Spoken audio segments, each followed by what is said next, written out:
মিঠিজোড়া ধারাবাহিকে দেখেছি আমরা স্রোতের গুলি লেগেছিল, অপারেশন করে বার করা হয়েছে। নীলু গুলিটা ছুঁড়েছিল। নীলু ওদিকে কান্নায় অস্থির। স্রোতের কি হলো, বেঁচে আছে তো? ক্রান্তি একটা খবরের কাগজ এনে হাতে দিয়েছে, গুলি বার করা হয়েছে, এখন স্টেবল আছে। ও খুব খুশি হয়েছে। ক্রান্তি ওর দুর্বলতার কথা জানিয়েছে, ও যে নীলুর প্রতি দুর্বল হয়ে পড়েছে সেটাও জানিয়েছে। নীলুও তাই জানিয়েছে।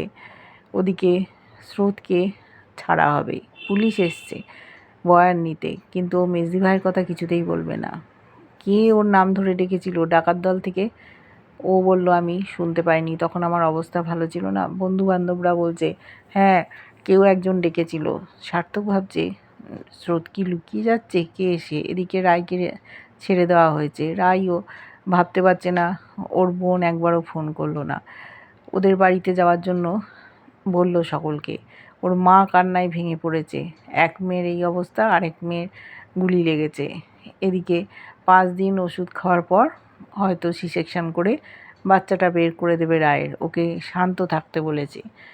দেখতে থাকবো ধারাবাহিকটা।